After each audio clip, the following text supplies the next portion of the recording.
Hello friends, कैसे हैं आप सभी लोग। मैं सुनील कुमार स्वागत करता हूं आपके अपने चैनल क्रैकर जेएस एकेडमी में। दोस्तों, उम्मीद करता हूं कि आप लोग अच्छे होंगे और आप लोगों की पढ़ाई भी अच्छी चल रही होगी, है ना। तो दोस्तों, जैसा कि आप लोग जानते हैं कि दोस्तों हमने जो कल से दोस्तों जो एक नई सीरीज शुरू की है वो है दोस्तों इंडियन हिस्ट्री की। यानी दोस्तों जो यूपी पेट है या वीडियो का पेपर आने वाला है या दोस्तों जो यूपी पुलिस, ये सब पेपर में जो हिस्ट्री से रिलेटेड जहाँ से भी क्वेश्चन पूछ सकते हैं वो दोस्तों हम लोग हिस्ट्री में करेंगे। ठीक है, तो हम लोग दोस्तों यहाँ हिस्ट्री की सीरीज कर रहे थे और हमारा जो टॉपिक चल रहा था वो है दोस्तों सिंधु घाटी सभ्यता। ठीक है, तो हम लोग सिंधु घाटी सभ्यता के बारे में पढ़ रहे थे। ठीक है, और हमारा फोकस है दोस्तों यूपी पुलिस के या वीडियो और दोस्तों पेट, ये तीन पेपर को फोकस करके हम लोग चीजें कर रहे हैं। ठीक है, तो लास्ट क्लास में दोस्तों हम लोग ने सिंधु घाटी सभ्यता की कुछ चीजें हमने पढ़ा था। मैंने बताया था दोस्तों किसी भी टॉपिक को पढ़ने से पहले हमें क्या करना होता है कि हमें उस टॉपिक के डायमेंशंस को क्लियर करना होता है कि किस किस डायमेंशन से कुछ क्वेश्चन पूछ सकते हैं। तो मैंने आपको 10-11 डायमेंशंस बताए थे। ठीक है, जिसके मैंने बताया था कि बस आपको इन्हीं के इर्द गिर्द घूम के चीजें करना है।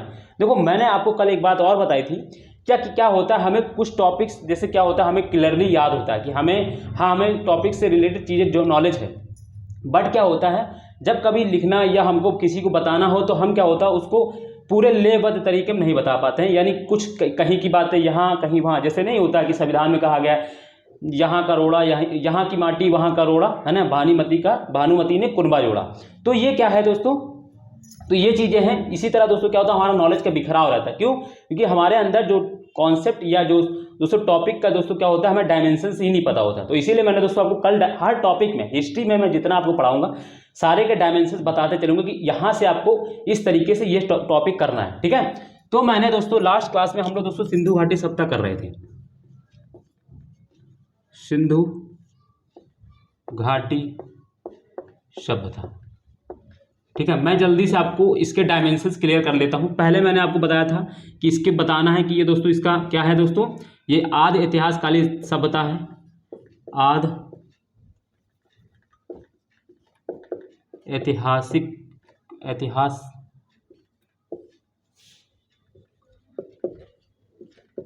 सभ्यता है। ठीक है, सभ्यता है। मैंने दूसरा मैंने इसमें बताया था कि इसके नामकरण को लेकर इसके अलग अलग नाम है, जैसे सिंधु सभ्यता, घाटी सभ्यता, हड़प्पा सभ्यता, ठीक है, सिंधु सरस्वती सभ्यता, कांस्य युगीन सभ्यता, इसके कुछ नाम थे। तो मैंने बताया दोस्तों नामकरण का डायमेंशन आपको क्लियर होना चाहिए। देन आपको पता होना चाहिए इसका काल क्या है। तो मैंने बताया दोस्तों काल को लेकर मतभेद है। देन आपको फिर मैंने बताया इसका क्षेत्र पता होना चाहिए कि क्षेत्र कौन कौन से एरिया में थे। तो मैंने इसका क्षेत्र भी बताया था। देन फिर इसका मैंने पाँचों बता दिया दोस्तों। आपको इसका एक चीज़ और पता होना चाहिए, क्या कि इसकी लिपि क्या थी। ठीक है दोस्तों, इसकी लिपि। फिर छठा मैंने आपको बताया था कि इस सभ्यता का दोस्तों क्या है, सभ्यता का दोस्तों, सभ्यता के निर्माता कौन है इसके दोस्तों, सभ्यता के निर्माता। ठीक है, ठीक है। फिर सातवां मैंने आपको बताया था सभ्यता के स्वरूप इसके क्लियर होना चाहिए, किस तरीके की ये सभ्यता थी। फिर इसके प्रमुख नगर दोस्तों मैंने आपको बताया था, प्रमुख नगर, इस सभ्यता को कुछ प्रमुख नगर का डायमेंशन है, इसमें कुछ नगर पढ़ेंगे हम लोग। ठीक है, क्योंकि ये नगरीय सभ्यता थी। फिर देन आपको मैंने आपको बताया था कि इसके दोस्तों क्या है, इसका पतन। तो कुछ इस तरीके से मैंने कुछ आपको कल डायमेंशंस बताए थे। ठीक है, जिसमें से मैंने दोस्तों ये सारे डायमेंशंस क्लियर कर दिए थे। आज जो हमें डायमेंशंस पढ़ना है दोस्तों, प्रमुख नगर से हमको दोस्तों शुरू करना था और पतन की बात करके हमें दोस्तों इस टॉपिक को समापन करना है। तो कल आज जो भी मेरे मित्र जो भी नए जुड़े हैं मेरी क्लास में दोस्तों, उनका स्वागत है। और दूसरी चीज़ ये है कि कल वाली क्लास आप देख लेंगे, मैंने बहुत अच्छे से सारी चीज़ें क्लियरली बताई हैं। अब आपको देखो ये टॉपिक है, इस टॉपिक के ये डायमेंशंस हैं। अब इन्हीं के चारों तरफ घूम के आपको सब कुछ पढ़ना है, इससे बाहर कुछ नहीं पढ़ना। तो अब हमें क्लियरली हो गया कि पता कि हमें ये डायमेंशंस इसमें पढ़ने हैं, तो हम आराम से कुछ भी चीज़ कवर कर सकते हैं। ठीक है, तो हमें दिक्कत नहीं होगी। ठीक, तो ये सारी चीज़ें हैं। आज हमें जो टॉपिक पढ़ना है, आज हम लोग दोस्तों शुरू करेंगे प्रमुख नगर से। ठीक है, तो आज हम लोग जो दोस्तों शुरू करने जा रहे हैं वो है दोस्तों प्रमुख नगर। ठीक, ये सारी चीज़ें मैं पीछे पढ़ा चुका था, आज मैं अब शुरू करता हूँ प्रमुख नगर। थोड़ा मैंने बता दिया कि क्या टॉपिक है और आज ये टॉपिक खत्म भी हो जाएगा। सिंधु घाटी सभ्यता का दोस्तों हम दोस्तों जानते हैं कि इसके, क्योंकि हम लोग देखो मैं जब बता रहा था कि सभ्यता का स्वरूप, तो मैंने बताया था कि ये सभ्यता जो है वो नगरीय सभ्यता है। ठीक है, तो नगरीय सभ्यता है तो इसका दोस्तों क्या मतलब है दोस्तों, जैसे हम लोग दोस्तों जो इतिहास है ना उसको सापेक्षता में पढ़ते हैं, यानी जो हम वर्तमान की जिस स्थिति को देखते हैं उस हिसाब से दोस्तों हम उसको डिसाइड कर देते हैं। जैसे आज के नगर में दोस्तों कौन कौन सी ऐसी सभ्यताएं थी जो हमें दिखती हैं और जिसको हम दोस्तों क्या बोलते हैं, एक नगर बोलते हैं। तो इसी तरीके से दोस्तों हम देखते हैं कि जो आज की सभ्यता, जो आज के नगर में कुछ सभ्यताएं, मतलब कुछ ऐसी विशेषता है, ऐसी जो सिंधु घाटी सभ्यता में मिलती है कि नहीं मिलती, तो उसके अकॉर्डिंग दोस्तों हम क्या कर देते हैं, उसको नगरीय सभ्यता घोषित करते हैं। ठीक है, ये सारी चीजें थी। तो मैं दोस्तों अब हम बात करते हैं इसके प्रमुख नगर। प्रमुख नगर की जब हम बात शुरू करते हैं दोस्तों, ठीक है, इसकी जब हम प्रमुख नगर की बात करते हैं तो दोस्तों आपको याद ये रखना है कि दोस्तों इसमें लगभग 2000 से ज़्यादा दोस्तों स्थलों के यहाँ से जो स्थल है वो खोजे जा चुके हैं। ठीक है, यानी 2000 से ज़्यादा जो है सिंधु घाटी सभ्यता में स्थलों को खोजा जा चुका है, जिनमें से दोस्तों क्या है, ये 100 स्थलों की दोस्तों खुदाई हुई। ठीक है, 100 स्थलों की खुदाई हुई और ये खोज करता है, और जो खुदाई कौन करता है दोस्तों, तो आर्कियोलॉजिकल सर्वे ऑफ इंडिया यानी भारतीय पुरातत्व विभाग दोस्तों क्या करता है, इसको दोस्तों इसमें दोस्तों रिसर्च एंड डेवलप ये दोस्तों इसका काम करता है, शोध एवं अनुसंधान का कार्य करता है। ठीक है, तो हमें लगभग 2000 से ज़्यादा स्थल प्राप्त हुए हैं, जिसमें से हमने 100 से ज़्यादा की खुदाई की है, 100 स्थलों की खुदाई कर ली है। ठीक है दोस्तों, ये सारी चीज़ें आपको पता होनी चाहिए, जिनमें से दोस्तों हमें 10 नगरों के बारे में बहुत डिटेल से पढ़ना है, एक एक चीज़ के बारे में हमको पढ़ना है। तो जिसमें से दोस्तों पहला जो हमारा नगर है, ठीक है, मैंने बताया दोस्तों आपको 10 नगरों के बारे में पढ़ना। बहुत नगर है इसमें, लगभग 100 बताया मैंने ना, लगभग 100 नगरों की तो खुदाई हो चुकी है और 2000 से ज़्यादा स्थल हमको प्राप्त हुए, बट हमें 10 स्थलों के बारे में पढ़ना है, उससे अलावा और कुछ नहीं पढ़ना। और आपको मैं गारंटी दे रहा हूं, जब मैं ये 10 स्थल पढ़ा दूंगा, आप पिछली क्लास जो प्रीवियस ईयर क्वेश्चन पेपर हैं उनको उठाकर देखिएगा, इन्हीं 10 नगरों से बाहर क्वेश्चन आपको नहीं जाएगा। ठीक है, तो आप उसके लिए निश्चिंत हो जाइए, जितना मैं इस क्लास में पढ़ा दूंगा आपको उससे बाहर जो इस पेपर के अकॉर्डिंग जितना मैं दोस्तों मैं जो बता रहा हूँ यूपी या स्टेट लेवल की कोई भी पेपर की जो होगी दोस्तों उससे इससे बाहर नहीं जाना मेरा। ठीक है, तो याद रखना है। तो पहला स्थल दोस्तों आपका हेडिंग होना चाहिए दोस्तों हड़प्पा। ठीक है, हड़प्पा क्यों? क्योंकि दोस्तों यही पहला स्थल है जो हड़प्पा दोस्तों खोजा गया था और इसीलिए दोस्तों हड़प्पा सभ्यता भी बोलते हैं। ठीक है, तो इसके बारे में दोस्तों लिखेंगे पहला पॉइंट इसके बारे में। पहला पॉइंट इसके बारे में क्या लिखना है दोस्तों, या पाकिस्तान के पंजाब प्रांत के मांटगोमरी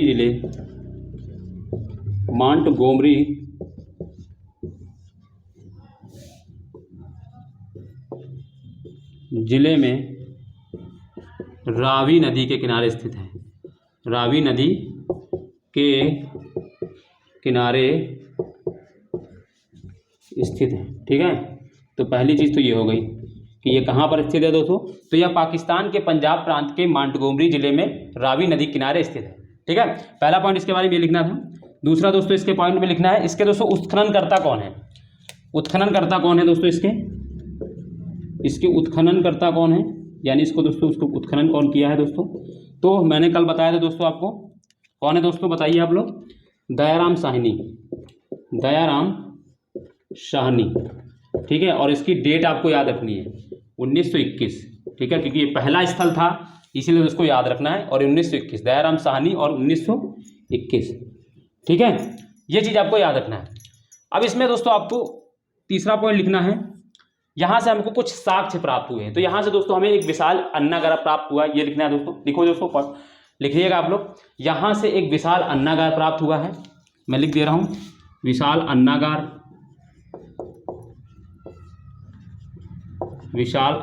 प्राप्त हुआ है। ठीक है दोस्तों, विशाल अन्नागार प्राप्त हुआ है। चौथा दोस्तों आपको लिखना है, यहाँ अनाज कूटने के लिए वृत्ताकार चबूतरे बने हुए मिले। अनाज कूटने के लिए वृत्ताकार चबूतरे बने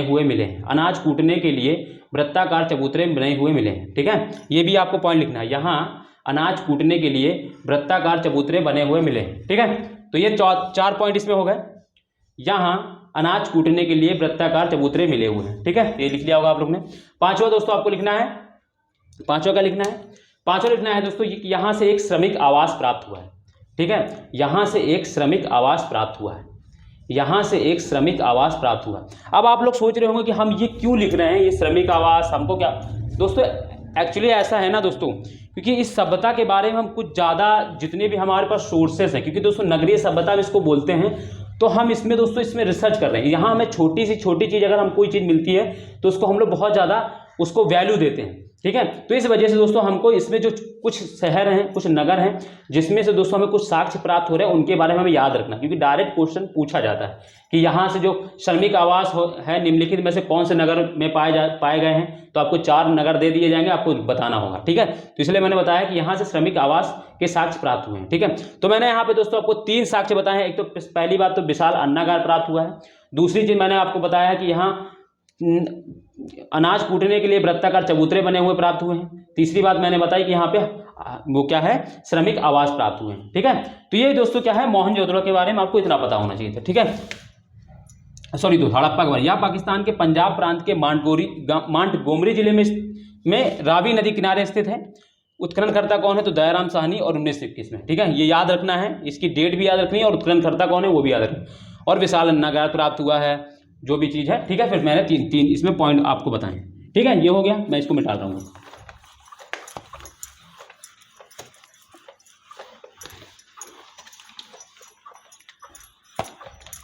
दूसरा नगर आप लोग डालेंगे, दूसरा हेडिंग दोस्तों, सेकंड नगर दोस्तों मोहनजोदड़ो। बहुत इंपॉर्टेंट नगर है दोस्तों, यहाँ से बहुत ज़्यादा साक्ष्य प्राप्त हुए हैं। ये वेरी इंपॉर्टेंट दोस्तों नगर है, इसको आपको इसका पहला पॉइंट आपको लिखना है। मोहनजोदड़ो का अर्थ दोस्तों क्या होता है, मोहनजोदड़ो का अर्थ है प्रेतों का टीला। क्या नाम है दोस्तों, प्रेतों का टीला। कई बार क्वेश्चन ये पूछा गया कि मोहनजोदड़ो का अर्थ क्या है, तो याद रखना प्रेतों का टीला, ठीक है। इसे सिंधु का बाग भी कहा जाता है, सिंधु का बाग भी कहा जाता है, ठीक है। ये याद रखना है। दूसरी चीज, यह कहाँ से मिला है दोस्तों, तो यह पाकिस्तान के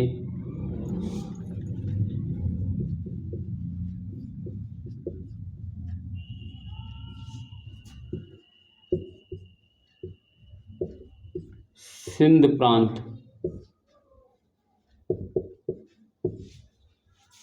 के लरकाना जिले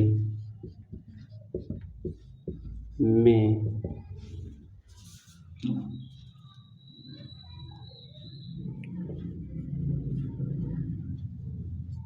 सिंधु नदी के किनारे स्थित है, ठीक है। साथ साथ इसलिए चलना आपको, या पाकिस्तान के सिंध प्रांत के लरकाना जिले में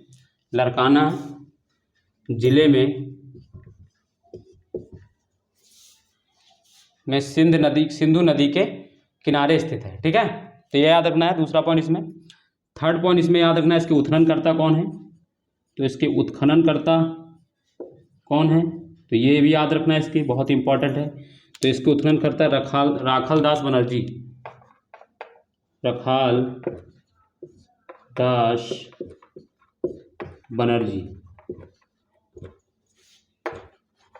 ठीक है, बनर्जी, जो दोस्तों 1922 में हुई थी।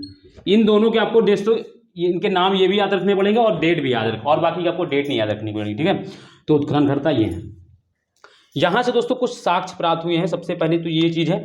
चौथा पॉइंट इसमें लिखना है, यह बहुत इंपॉर्टेंट पॉइंट में लिखाने जा रहा हूँ, लिखना है यह सिंधु घाटी सभ्यता का सबसे बड़ा नगर है। लिखना है यह सिंधु घाटी सभ्यता का, लिखना है यह सिंधु घाटी सभ्यता का सबसे बड़ा नगर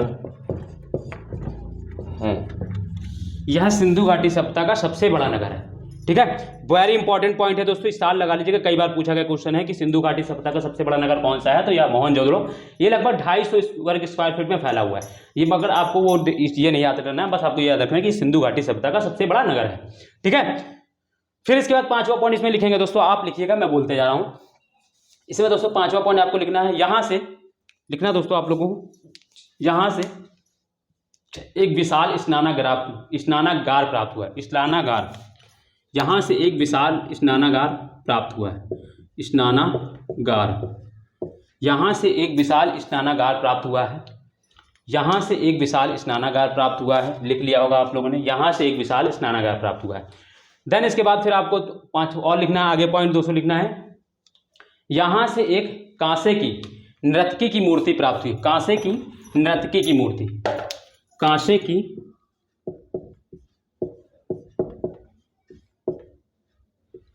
नर्तकी की मूर्ति, नर्तकी की, बहुत इंपॉर्टेंट है ये भी पॉइंट। ठीक है, यहां से एक कांसे की नर्तकी की मूर्ति प्राप्त हुई है। फिर एक लिखना है, यहां से एक पुरोहित की मूर्ति प्राप्त हुई है। यहां से एक पुरोहित की मूर्ति प्राप्त हुई है। ठीक है, फिर इसके बाद आपको लिखना है आगे, यहां से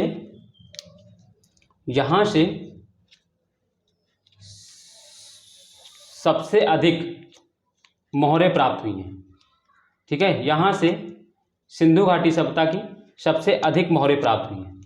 ठीक है, यहां से सबसे अधिक मोहरें प्राप्त हुई हैं। ठीक है, देखो सिंधु घाटी सभ्यता की नहीं है, मतलब दोस्तों यहाँ पे क्या था कि हमें मेसोपोटामिया की यहाँ लगभग 2000 से ज़्यादा मोहरें प्राप्त हुई हैं, जिनमें से दोस्तों लगभग क्या है कि 1500 सिर्फ दोस्तों क्या है वो मोहनजोदड़ो में ही मिली हैं। तो इसीलिए ये मैंने लिखा है कि यहाँ से मेसोपोटामिया की सबसे अधिक मोहरें प्राप्त हुई हैं। ठीक है, लिखना है यहाँ से मेसोपोटामिया की सबसे अधिक मोहरें प्राप्त हुई हैं। ये क्या दर्शाता है कि दोस्तों व्यापार संतुलन जो था वो हमारे पक्ष में था, क्योंकि दोस्तों वो लोग हमारी वस्तुएं ले जाते थे, तभी तो हमें मोहर और सारी चीज़ें मिल रही थी। ठीक है, अदरवाइज क्या होता कि हमारा व्यापार संतुलन नहीं होता दोस्तों, हमारी जो मोहरें या चीज़ें हैं वो उनके यहाँ मिलनी चाहिए थी। ऐसा नहीं है कि उनकी मोहरें हमारे यहाँ प्राप्त हुई तो इसका मतलब यह है कि व्यापार संतुलन हमारे पक्ष में था। तो इसलिए मैंने लिखाया यहाँ से मेसोपोटामिया की सबसे अधिक मोहरें प्राप्त हुई।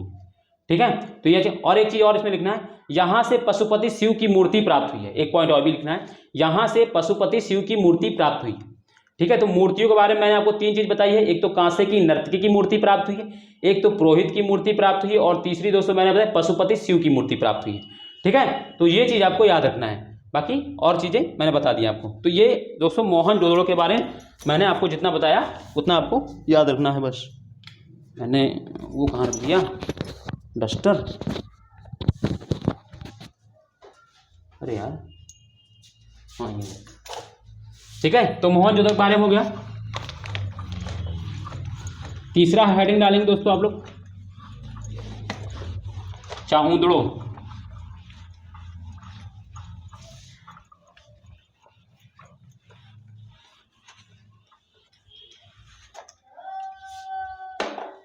ठीक है, क्या चिल्ला रहा है, चाहुंदड़ो। ठीक है, इसके बारे में लिखना है, इसके बारे में लिखना है, यह पाकिस्तान के सिंध प्रांत में स्थित है। यह पाकिस्तान के सिंध प्रांत में स्थित है।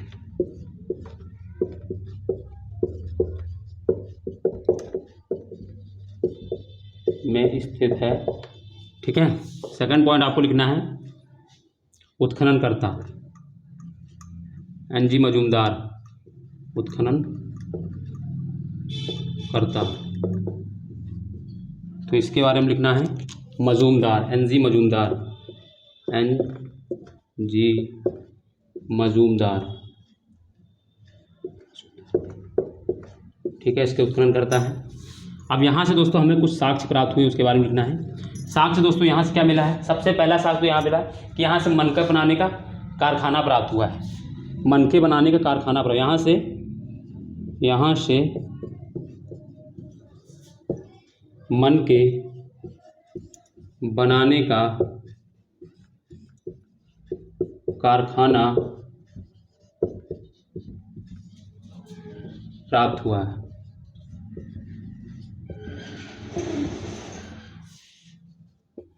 ठीक है। चौथा, इसके बाद यहाँ से ईंटों पर बिल्ली का पीछा करते हुए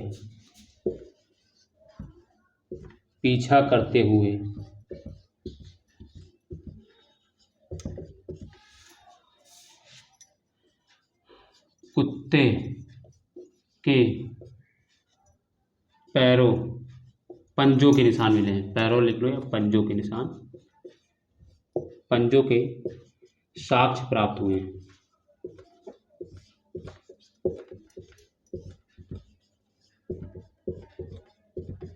ठीक है। यहां से ईंटों पर बिल्ली का पीछा करते हुए कुत्ते के पंजों के साक्ष्य प्राप्त हुए हैं। ठीक है। चौथा के बाद इसमें दोस्तों पांचवा पॉइंट लिखना है, यहां से सौंदर्य प्रसारण, मैं ऊपर लिख दे रहा हूं पांचों पार्ट। यहां से सौंदर्य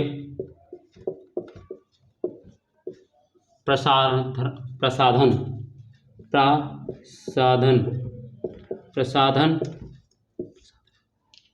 के साक्ष्य प्राप्त हुए जैसे लिपस्टिक। दोस्तों यहां से लिपस्टिक के साक्ष्य मिले हैं। लिपस्टिक,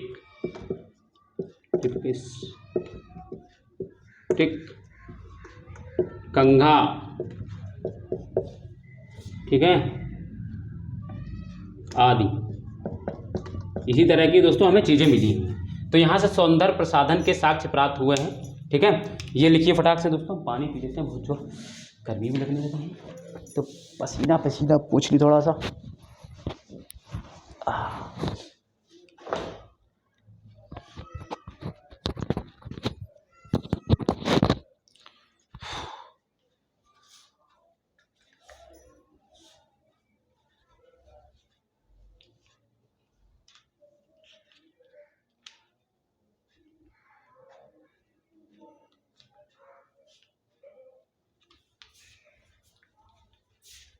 ठीक है। तो ये हो गया कि नहीं हो गया?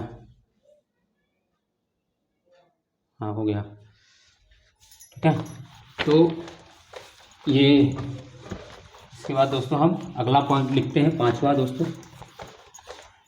कुछ दोस्तों ये दोस्तों बहुत इंपॉर्टेंट है, इनको लिखना बहुत इंपॉर्टेंट आपके लिए है, क्योंकि दोस्तों बुक्स में बहुत सारा ये रहता है तो आपके काम का नहीं पता रहता है और चीज़ें एक जगह मिलती नहीं है। चौथा दोस्तों आपको डालना है लोथल।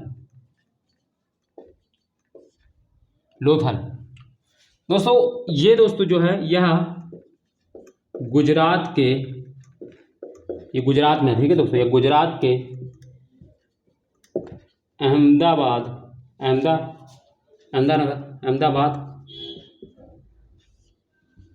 नगर में भोगवा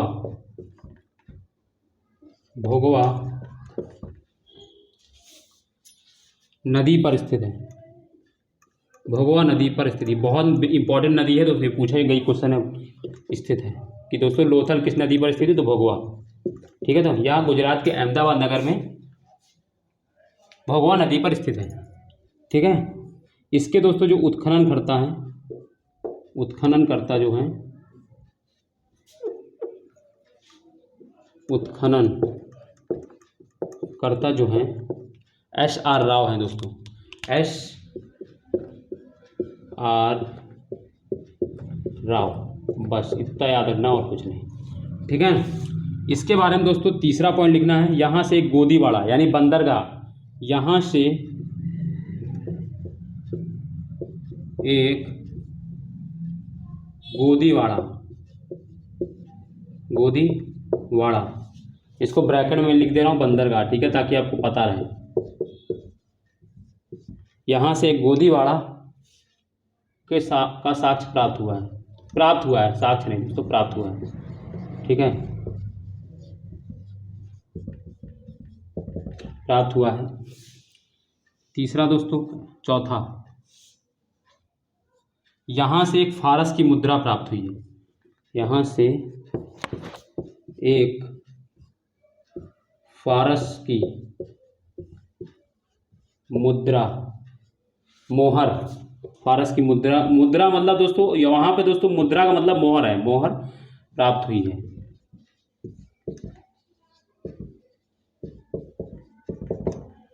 एक बहुत इंपॉर्टेंट पॉइंट, छठा, ये चौथा था, इसका पांचवा, यहाँ से 3 युगल समाधान, युगल, 3 युगल समाधान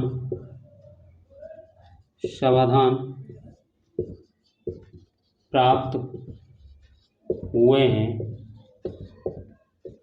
जिससे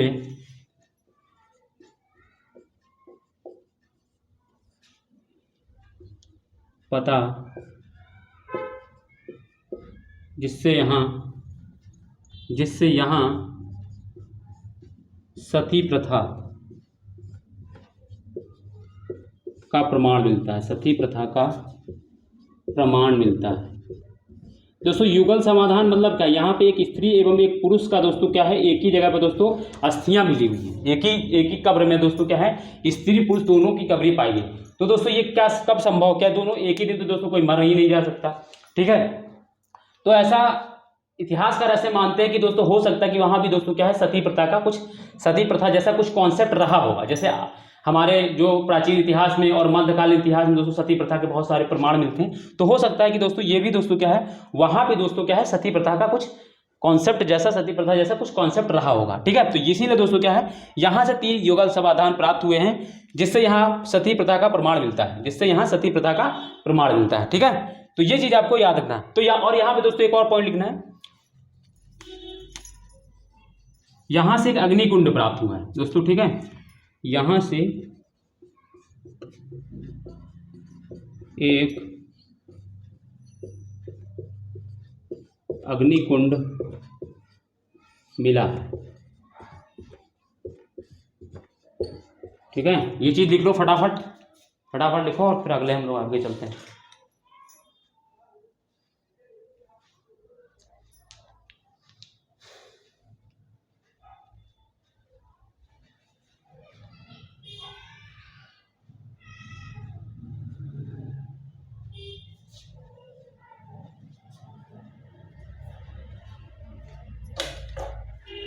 हो गया होगा, मैं मिटा रहा हूँ फिर से। अब स्क्रीन शॉट ले लो चाहे कुछ भी, वैसे तो लिख लिया होगा साथ साथ।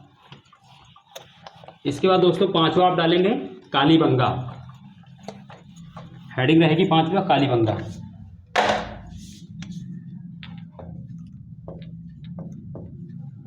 कालीबंगा दोस्तों, मैं देखो मेरा एक मकसद है दोस्तों कि आप लोग को पूरा डिटेल से चीज़ें मिलें, इसीलिए दोस्तों थोड़ा टाइम मैं पढ़ाते समय दोस्तों क्या है, फालतू बातें कम करता हूं और ज़्यादा फोकस करता हूं कि चीज़ें आपका जितना चीज़ें रहें आपको पढ़ाई से रिलेटेड रहे। तो आपका दोस्तों क्या होगा, आपका टाइम ज़्यादा टाइम में, कम टाइम में आप ज़्यादा चीज़ें ले पाएंगे, ठीक है। तो इसी वजह से दोस्तों क्या है कि हम कंटेंट को अच्छा देना चाह रहे हैं, इस वजह से थोड़ा टाइम लग रहा है, ठीक है। बस आप साथ में लगे रहेंगे तो दोस्तों हो जाएगा जल्दी से, ठीक है। इसके बाद दोस्तों हमारा कालीबंगा में दोस्तों पहला पॉइंट आपको याद रखना है, तो इसका रंग, इसका मतलब क्या, कालीबंगा, इसका कालीबंगा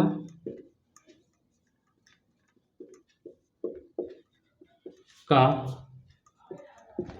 अर्थ है काले रंग की चूड़ियां, काले रंग की चूड़ियां, ठीक है। सेकंड पॉइंट इसमें लिखना है, यह राजस्थान के गंगानगर में स्थित है,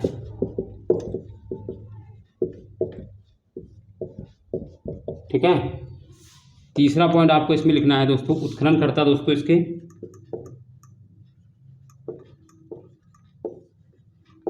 कर्ता कौन है? तो अमलानंद घोष, अमलानंद घोष। ठीक है। फिर चौथा पॉइंट इसमें आपको लिखना है दोस्तों, यहाँ से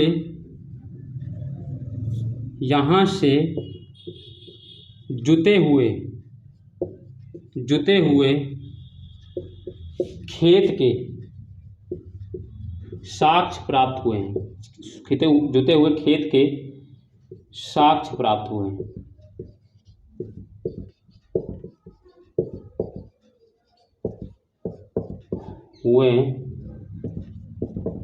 ठीक है, साक्ष्य प्राप्त हुए हैं।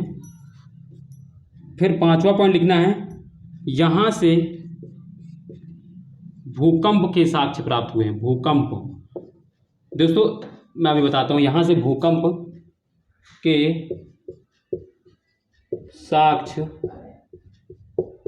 प्राप्त हुए हैं।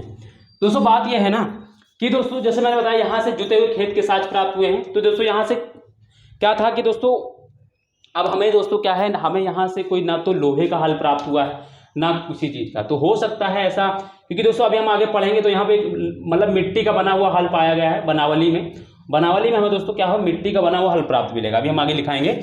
तो हो सकता है कि दोस्तों ये लोग लकड़ी से क्या हो, खेत को कुरेसते होंगे, फिर उसमें बीज डाल देते होंगे, उसको रोप देते होंगे और फिर वो निकल आता होगा, ऐसा संभव है। ठीक है, बट हमें अभी तक कोई ऐसा कोई बड़ा लोहे का या लकड़ी का हल नहीं मिला है, तो उतना नहीं हमें। तो ठीक है, दूसरी बात दोस्तों भूकंप, यहां से देखो सिंधु घाटी के पतन के लिए दोस्तों एक और कुछ इतिहासकार कहते हैं कि दोस्तों जो है प्लेट विवर्तनिकी सिद्धांत, यानी दोस्तों भूकंप दोस्तों क्या है, इसके पतन का एक कारण रहा होगा। तो हमको दोस्तों क्या है, कालीबंगा से इसका साक्ष्य मिल रहा है। तो संभव है कि हो सकता है कि कालीबंगा को जो नगर का जो पतन है वो भूकंप से हो गया हो, है ना। तो जब हमें भूकंप का साक्ष्य यहां से प्राप्त हुए, ठीक है। और यहां से दोस्तों एक बहुत अनोखी चीज मिली है जो दोस्तों हमें बहुत आश्चर्यचकित करती है कि यहाँ पे दोस्तों एक हमें बच्चे की खोपड़ी मिली है जिसमें 6 छिद्र हैं। एक बच्चे की खोपड़ी मिली है जिसमें दोस्तों क्या है, 6 छिद्र हैं। यह दोस्तों शल्य चिकित्सा का दोस्तों सबसे पुराना प्रमाण माना जाता है, सबसे प्राचीन प्रमाण दोस्तों शल्य चिकित्सा का माना जाता है। क्योंकि यहाँ पे दोस्तों क्या है, हो सकता है कि जो मांस जो सर है उसमें कुछ सर्जरी वर्जरी का काम किया होगा वहां के लोगों ने, ये संभव है। ठीक है, तो ये आपको ये लिखना है दोस्तों, यहां से एक बच्चे की खोपड़ी प्राप्त हुई है जिसमें 6 छिद्र प्राप्त हुए हैं, जिससे हमें सिंधु घाटी सभ्यता से शल्य चिकित्सा का सबसे प्राचीन प्रमाण प्राप्त होता है। शल्य चिकित्सा का सबसे प्राचीन प्रमाण प्राप्त होता है। यहां से हमें एक बच्चे की खोपड़ी मिली है जिसमें 6 छिद्र हैं, जिससे सिंधु घाटी सभ्यता में शल्य चिकित्सा का सबसे प्राचीन प्रमाण मिलता है। ठीक है, तो ये आपको पॉइंट लिखना था इसको। ठीक है, ये सारी चीजें इसमें हो गई। ठीक, तो ये हो गया हमारा। ठीक है, तो ये कालीबंगा के बारे में हो गया।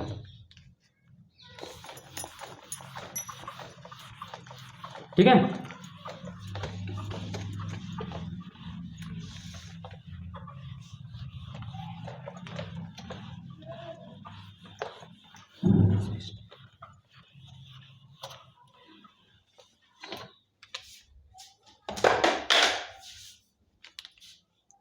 अब इसके बाद दोस्तों हम नेक्स्ट क्लास में करेंगे। ठीक है, 5 नगर आज आप लोग लिख लीजिएगा और इसको आराम से पढ़ लीजिएगा। कल इस क्लास जो सिंधु घाटी सभ्यता की क्या है, ये आखिरी क्लास होगी।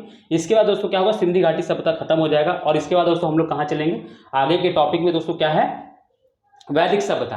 ठीक है, तो वैदिक सभ्यता में आगे क्लास में चलेंगे। ठीक है, तब तक के लिए दोस्तों अपना ध्यान रखिए और दोस्तों जो मैंने अभी पढ़ाया है उसको रिवीजन करिएगा। हाँ, और आपसे एक रिक्वेस्ट है दोस्तों, जिन्होंने अभी तक चैनल को सब्सक्राइब नहीं किया है तो चैनल को सब्सक्राइब कर ले, वीडियो को लाइक नहीं किया तो दोस्तों वीडियो को लाइक भी कर दें अगर आपको अच्छा लगा है तो। और दोस्तों वीडियो को शेयर जरूर कर दिया करें ताकि दोस्तों और लोगों को भी चीज़ें मिल जाए। ठीक है, और मैं आपको श्योरिटी दे रहा हूं दोस्तों कि जो मैं आपको यहाँ पे लगभग 30 नंबर का जो पेट में दोस्तों क्या है, मैं आपको 30 नंबर का जीएस से लेकर हिंदी भी दोस्तों मैं आपको कुछ टॉपिक करा दूंगा जिसमें दोस्तों आपको बहुत फायदा होगा दोस्तों, बहुत प्रूफुल होगा। मैं आपको 30 नंबर की दोस्तों आपको जीएस कराऊंगा, 5 नंबर का दोस्तों आपसे मैं हिंदी के प्रॉमिस लेता हूं। जब तक पेट आने से पहले तक दोस्तों मैं ये सारी चीज़ें आपको कवर करा दूंगा, और ये सारी चीज़ें आपको यूपी पुलिस में भी काम आ जाएगी, वीडियो में भी काम आएगी दोस्तों, और पेट में भी।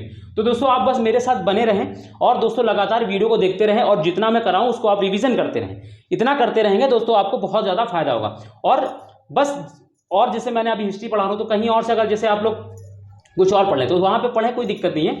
बट अभी मैं दोस्तों आपको मैं बता दूँ दोस्तों, मैं जल्दी ही दोस्तों क्या है कि और कुछ भी चीज़ें लेकर आने वाला हूँ, तो फटाफट आपको दोस्तों चीज़ें दे दूंगा, ताकि आप कल चीज़ें जल्दी तैयार हो जाएं और फिर आप रिवीजन कर पाएँ। ठीक है, तो चलिए दोस्तों फिर हम लोग कल मिलते हैं, तब तक के लिए अपना ध्यान रखिए दोस्तों। बाय, जय हिंद दोस्तों।